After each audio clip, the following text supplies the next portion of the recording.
नमस्कार, वैशालीज किचन मराठीमध्ये तुम्हा सर्वांचं मनापासून खूप खूप स्वागत। आज आपण बनवणार आहोत पनीर टिक्का मसाला। त्यासाठी लागणारे साहित्य आपण बघून घेऊया। या ठिकाणी मी 2 चमचे दही घेतलेलं आहे, आलं लसूण पेस्ट घेतलेली आहे, गरम मसाला घेतलेला आहे, पनीरचे तुकडे करून घेतलेले आहेत, कांदा आणि शिमला मिरची पण तुकडे करून घेतलेले आहेत। माझ्याकडे ग्रीन कलरची शिमला मिरची होती, त्याचेच मी तुकडे करून घेतलेले आहेत। तुमच्याकडे पिवळी वगैरे असेल तर आणखी घालू शकता तुम्ही त्याच्यामध्ये। आता या ठिकाणी दही आणि आलं लसूण पेस्ट मध्येच मी बेसन घालून घेणार आहे। या पनीरला आपण कोट करून घेणार आहोत, म्हणून या ठिकाणी मी बेसनचा वापर करणार आहे। त्याच्यामध्ये लाल तिखटही घालणार आहोत आपण। त्याच्यामध्ये मी मीठही घालणार आहे चवीनुसार।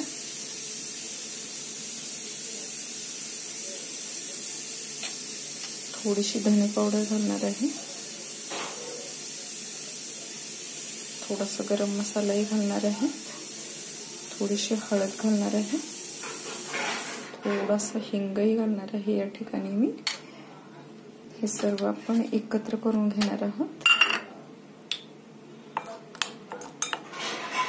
छान असं मिक्स करून घेणार आहोत, पाणी नाही घालणार आहोत आपण याच्यामध्ये। छान असं मिक्स झाल्यानंतर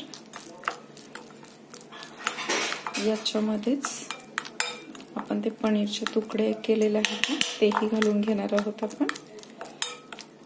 तुमच्या आवडीनुसार तुम्ही तिखट मिठाचं प्रमाण करू शकता। याच्यामध्येच आपण पनीरला साधारण 20 मिनिटं कोट करून मॅरिनेट करण्यासाठी ठेवून देणार आहोत। नंतर आपण तेलामध्ये त्याला परतवून घेणार आहोत आणि ग्रेव्हीमध्ये आपण घालून घेणार आहोत। लाल तिखट तुमच्या आवडीनुसार तिखट घाला तुम्ही। थोडंसं तेलही घातलेलं आहे मी याच्यामध्ये। छान असं एकजीव झाल्यानंतर याच्यामध्येच मी पनीर घालून घेणार आहे। शिमला मिरची आणि ते कांदा कापून घेतलेला आहे ना, तोही घालणार आहे मी या ठिकाणी। तर बघू शकता ही पेस्ट छान अशी तयार झालेली आहे। याच्यामध्येच आपण हे पनीर कांद्याचे तुकडे घालून घेणार आहोत। छान असं मॅरिनेट करणार आहोत, मिक्स करून घेणार आहोत।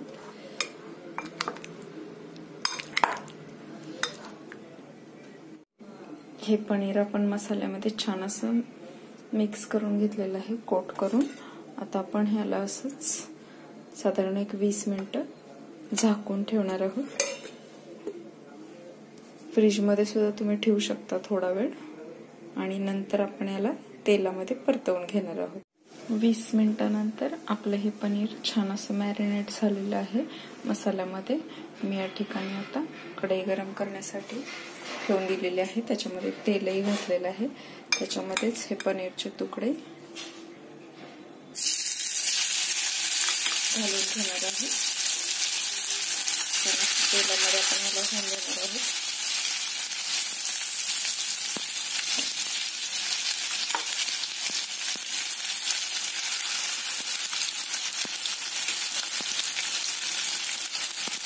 पनीरचे तुकडे आपण तेलामध्ये असे घालून घेणार आहोत।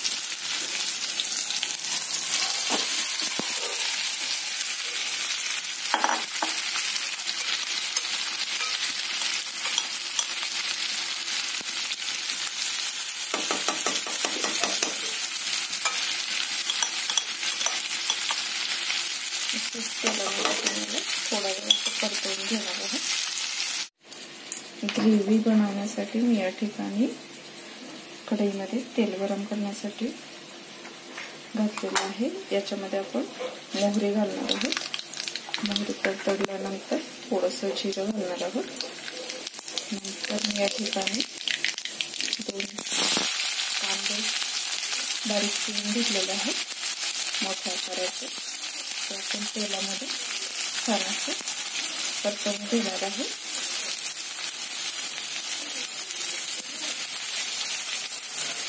दुसऱ्या गॅसवर आपलं पनीर ही तयार होत आहे ते बघू शकतो. कांदा भाजून घेणार आहोत आपण. आपला कांदा छान असं ब्राऊन होऊ लागलेला आहे ते बघू शकतो.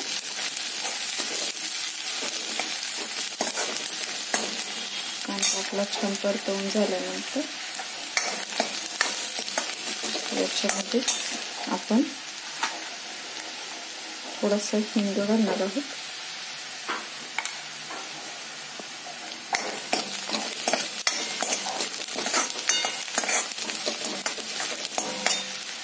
थोडंसं बेसन पण घालणार आहे मी ग्रेव्हीला थिकनेस येण्यासाठी.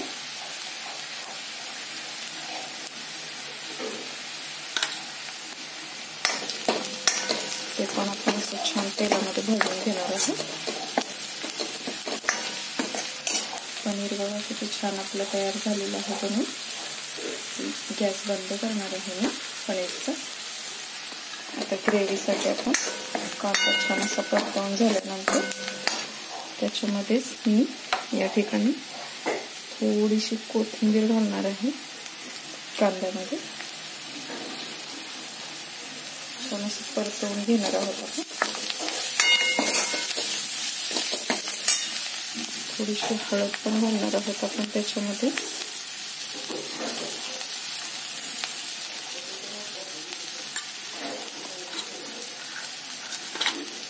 लाल तिखट घालणार आहोत आपण चवीनुसार याच्यामध्ये.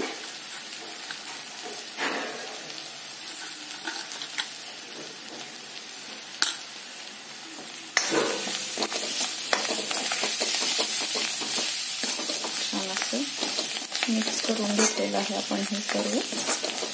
याच्यामध्येच मी टोमॅटोची प्युरी करून घेतलेली आहे ती घालणार आहोत आपण.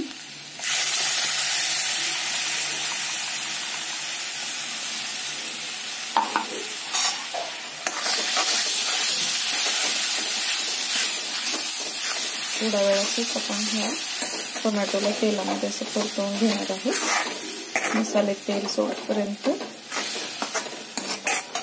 थोडीशी धने पावडर घालणार आहोत. गरम मसाला शेवटी घालणार आहोत आपण याच्यामध्ये. चवीनुसार मीठही घालणार आहोत आपण याच्यामध्ये.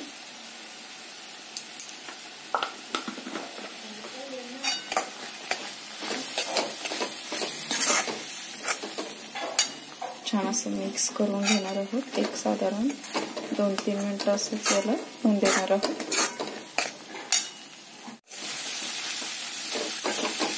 आपले मसाले तेलावर छान असे परतवून झालेले आहेत. आपण आता ग्रेव्हीसाठी लागणारे पाणी याच्यामध्ये घालून घेणार आहोत. तुम्हाला जशी ग्रेव्हीची कन्सिस्टन्सी हवी असेल ना तसंच पाणी वापरा. ठीक हवे असेल तर पाणी थोडंसं कमी वापरा. उकळी आल्यानंतर त्याच्यामध्ये आपण हे पनीर सर्व घालून घेणार आहोत.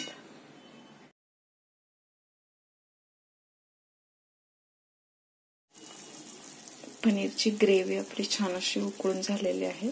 त्याच्यामध्येच आपण आता ते पनीरचे तुकडे जे आपण रेडी करून घेतलेले आहेत ते घालून घेणार आहोत.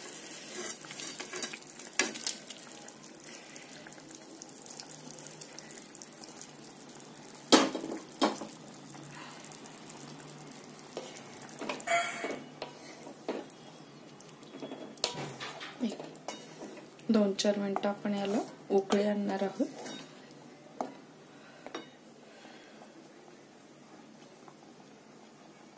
असंच थोडा वेळ होऊन देणार आहोत याला आपण. आता आपल्या पनीरला छान उकळी आलेली आहे. याच्यामध्ये मी थोडीशी कसुरी मेथी घालून घेणार आहे आणि गरम मसाला घालून घेणार आहे.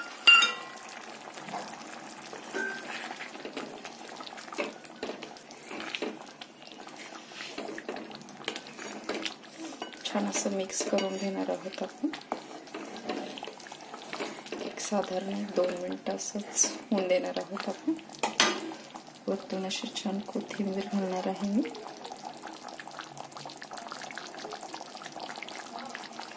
अशा प्रकारे आपला पनीर टिक्का मसाला तयार झालेला आहे। तुम्ही रोटी सोबत, चपाती सोबत सर्व करू शकता। तर अशा प्रकारे आपला हा पनीर टिक्का मसाला तयार झालेला आहे। मी रोटी सोबत सर्व करत आहे। तुम्ही बनवून नक्की बघा। रेसिपी आवडली असेल तर लाईक, शेअर, कमेंट आणि सबस्क्राइब करायला विसरू नका। सोबतच बेल आयकॉन ही प्रेस करा, म्हणजे तुम्हाला माझ्या नवनवीन रेसिपीज बघायला मिळतील।